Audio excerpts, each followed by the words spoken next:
What's happening, Joe? It's your man, Mr. O with the info. Giving what you need to know. But you ain't with me though. It's a nice, beautiful evening, you know. I just so happened to browse the internet looking for things to talk about. And I appeared to see something from Yahoo News, finance department. Apparently,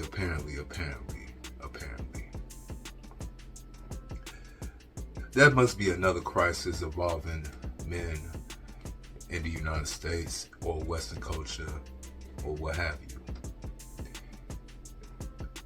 Especially going now down in so-called manosphere or red pill or even just common sense reality. A lot of things been transpiring for the last couple of years, you know, from the dreaded C word, the jab, lockdowns, the declining economy, the inflated economy, immigration, this political season, or just media in general that's been going through a crap shoot all year. So, apparently, Yahoo Finance want to go ahead and come out with this article that's going to be posted right behind me, but I'm going to try to read just a little bit of it. Might not just put it on the screen or nothing like that, but first, before I do, like, comment, share, and subscribe. And if you want to choose to donate, you can sock it to my pocket at Cash App, $MISTRO070. And you can hit my email if you want to go ahead and support the content. Welcome back. So let's go ahead and talk about this article. The growing crisis of American male could send home prices falling for years or even decades, says the Oracle of Wall Street. Let's just take a look at what this woman had to say. Alina Botros, that's the person that wrote this article. It's about a 4-minute read, so just bear with me. Meredith Whitney, who's the Oracle of Wall Street. Meredith Whitney deemed the Oracle of Wall Street for successfully calling the financial crisis, says home prices are likely to fall substantially, and the reasons have to do with habits picked up by young guys. Now, wouldn't it be a good thing for having prices of homes dropping, especially with this inflated economy, especially when you need to make, as a single person, at least 50 to 60K in some of these metropolitan cities? Lord forbid you're trying to go ahead and raise a family. You're going to need at least 80K minimum. Really comfortably 100K. And if you live in one of these red states, one of these metropolitan cities in said states, yeah, you're going to have at least 120 grand with a family. Oh, well, you have men staying single longer. And then you have what I call a growing crisis of young American male. They're twice as likely to live at home than women.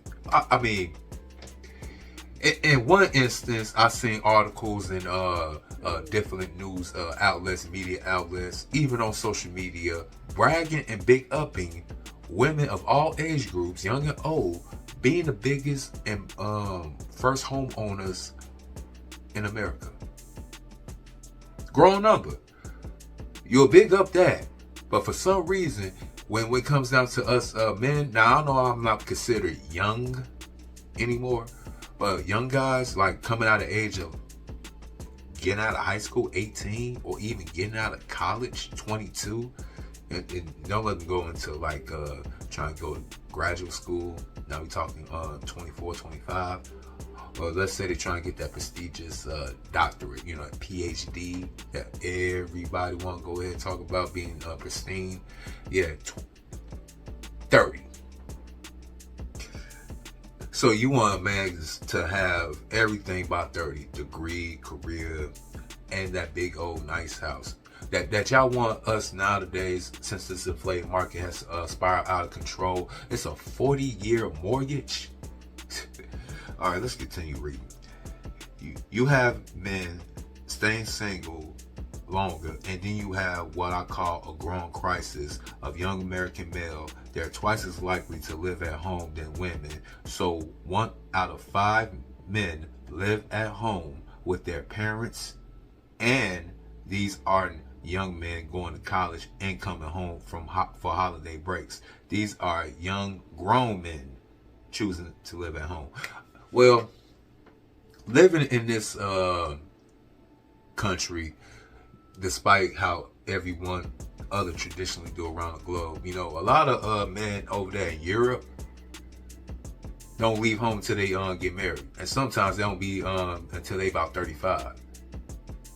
But over here in the West, over here in America, it's the rat race and basically the consumer benefit that we get young, naive, impressionable young adults sign their life away through all these contracts, loans, and everything in between. So by the time they're 35, they'll be pigeonholed in insurmountable amounts of debt. And then if they get married and have families as a man, 35, probably been married for 15 years, got 2 kids, you'll get that dreaded I'm not happy. Shout out to Coach Greg Adams. And 36, you divorced. Hopefully. Don't try to wait till you get to 40 be finally divorced. Now you gotta try and build your life right back up. And half your life is already gone. Let's continue. The outcome could have profound effects on the housing market.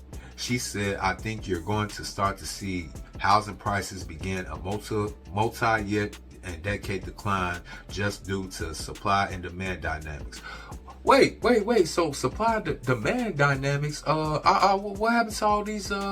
Especially in the community, we'll get to y'all. All y'all people making boss moves. You know, we only make about 14% of population based on Pew research numbers. But for some reason, every time I get on social media, all I hear about people doing big shit, buying big houses, driving fancy ass cars. But for only 4% of us legitly in this country have wealth. 4% out of the 14. So what does that mean for all the women that sign away on these 40-year mortgages, buying their first condo or house, you know what I'm saying, and trying to convince the man to go ahead and go 50-50, or we could go ahead and be a power couple?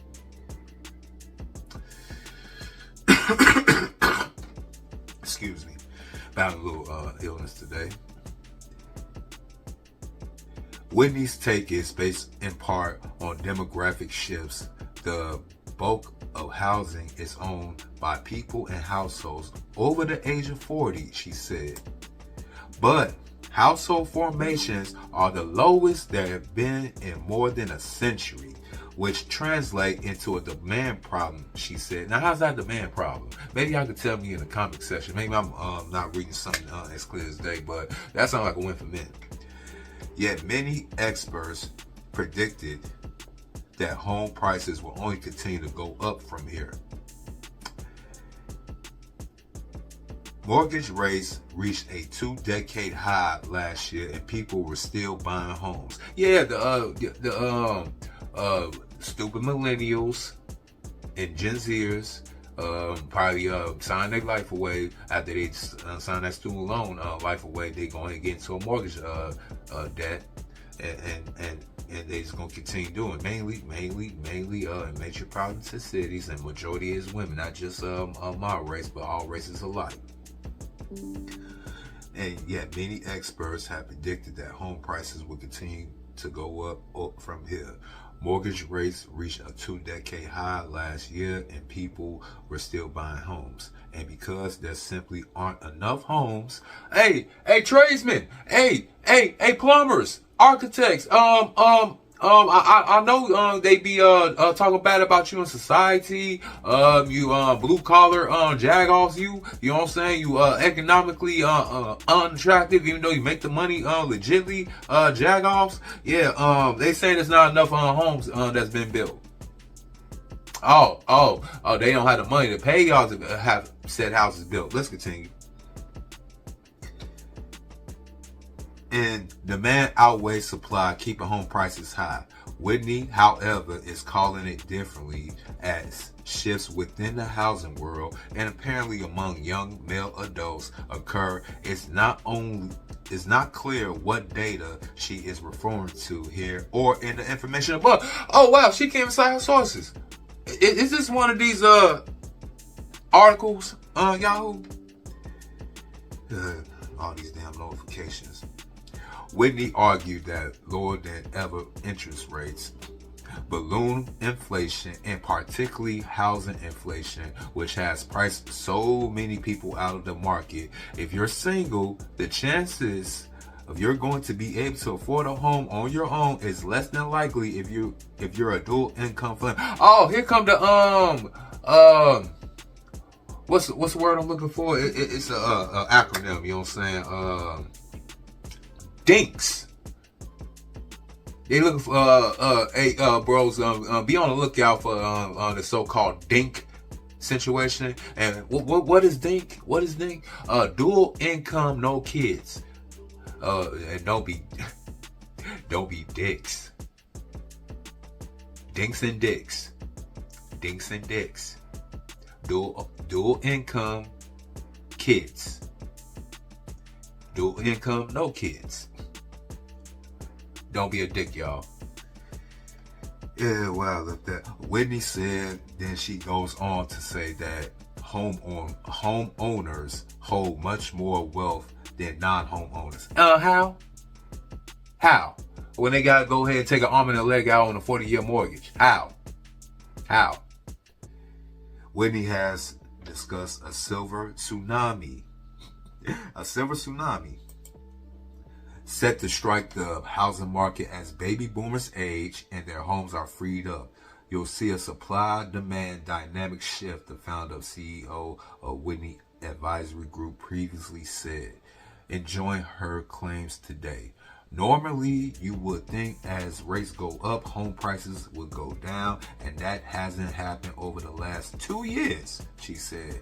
I think home prices will normalize because as more inventory, more supply comes on the market, and you'll see a true clearing price that is lower, way lower than it is today. So I would say 20% lower than it is today.